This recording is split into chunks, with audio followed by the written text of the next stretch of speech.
Hello. I'm in my front room playing my new guitar, which is a clone or a copy of an Epiphone or Dwight Coronet, and I completed it a couple of days ago, and yeah, I'm really enjoying playing it. And it's really simple guitar. It's got one P90 pickup, volume and tone, output jack, that's it. And well, you've just heard what it sounds like, and yeah, I'm quite chuffed with it, shall I say. I'd like to talk about the reason why I was inspired to make this particular guitar. And well, it's quite a long story really, but you know, we'll give it a go.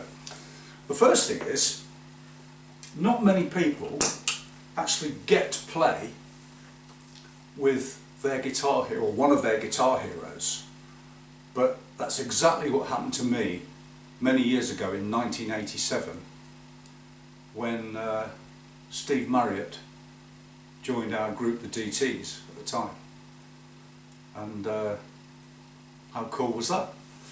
I'd been a fan of his before for a long time, and when I was still at school as a teenager, I went to see his then band, Humble Pie, at Birmingham Odeon, and quite frankly they blew me away. I just loved it.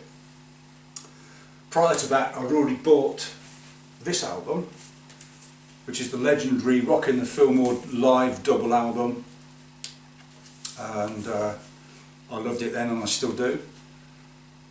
And this features, as well as Steve on guitar, there's also Peter Frampton on guitar, Jerry Shirley on drums and Greg Ridley on bass.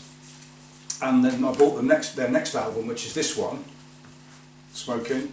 By then they changed guitar players. Peter Frampton had left to go his own way, and Clem Clemson had come in, whom I already knew about because I had his Bakerloo Blues Line album, so I knew all about Clem. And yeah, I mean, I just love both of those albums. So I saw them live in 1973, and then in the 1980s I was in a band called the DTs, and we played regularly at the legendary JB's club in Dudley in the Black Country. And one week we saw that Steve Marriott was going to be playing there, so Simon Hickling, the singer harmonica player from the DTs, and myself and Fred Gray, the roadie, we went to see Steve Marriott's band, then band The Packet of Three, and after the gig we were at the bar just having a drink, and then they came and joined, the band came and joined us, and we ended up having a good old laugh. And subsequently we got invited back to their hotel and continued partying after the gig. So that's how I first got to know Steve. Then in 1987, him and his band parted company. I can't remember why, it doesn't really matter.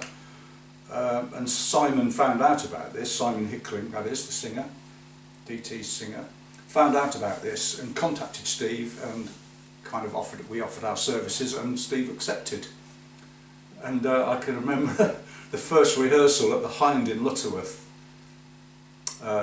unforgettable. It's actually playing with Steve Marriott. Wow, I couldn't believe it. Yeah, so and we did loads. I mean, I played with him for 2 years, from 1987 to 1989. Which is when I joined Feelgoods, and when I told them about that I'd been offered a job with the Feelgoods, Steve was the first to say, "You should do that, you'll be good at that, you should do it." And I never forgot that. So, yeah. Anyway, back to the guitar. Many years ago, a few years ago actually, I was given some timber, some wood, by Paul Lewis, whom I used to play cricket with, and it was in logs, and it's called Koa, K-O-A, and I recently, this February, had it sawn into boards at a timber yard, and I've got one here. There you go. It's quite, as you can see, it's got quite a patterned grain on the wood. It's very beautiful. It's also quite dense, quite a hard wood. And apparently it is endemic to Hawaii, that's where it comes from. And they can only chop the trees down once the tree is dead. They're not allowed to cut them down while the tree is living, which I think is great. Anyway, so I got these boards, and I'm thinking, well, what am I going to do with those? And then meanwhile, Ruth, my wife Ruth, saw a post on Facebook about Steve Marriott, and it was John Hellier who has written a book about Steve Marriott, I believe.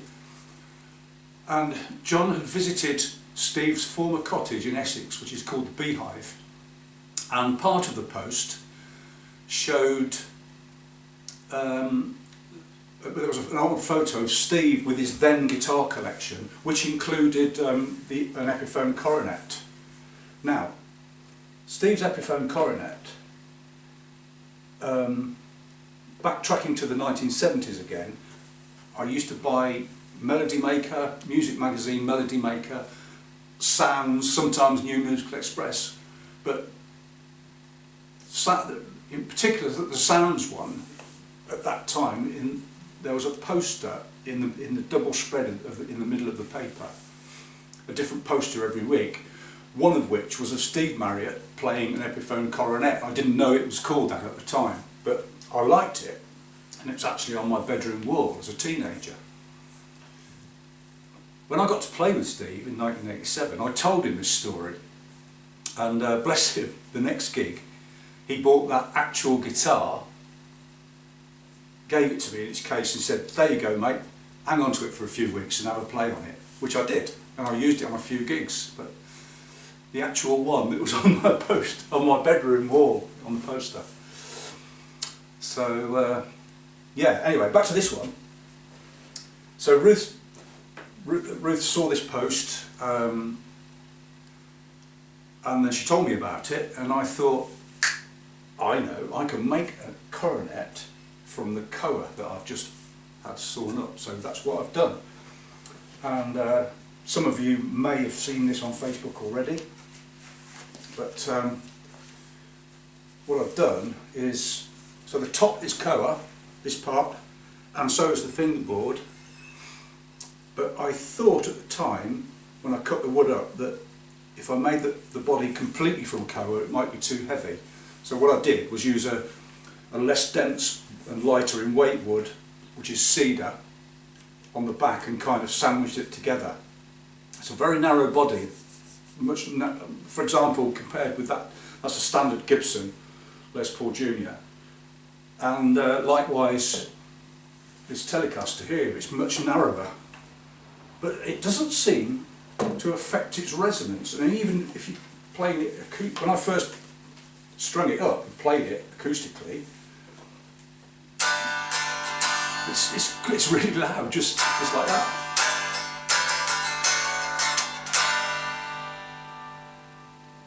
Yeah.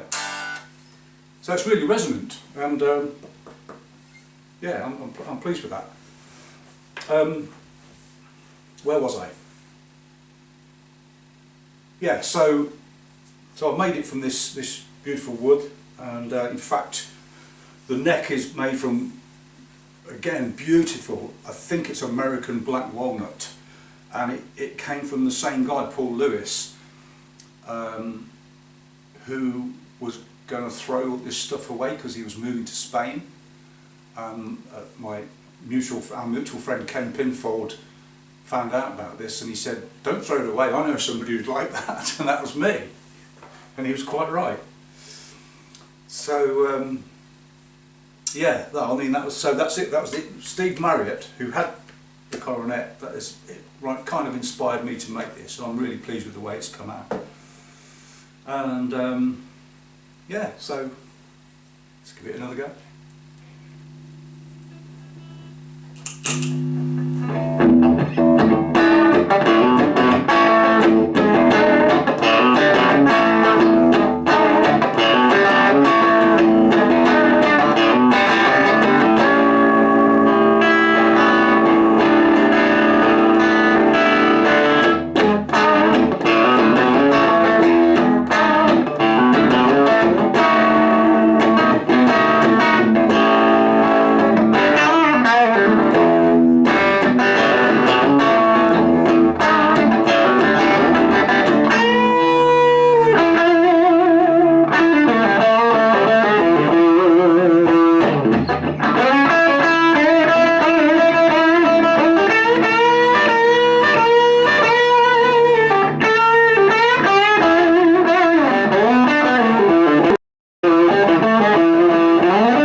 Thanks for watching. Cheers.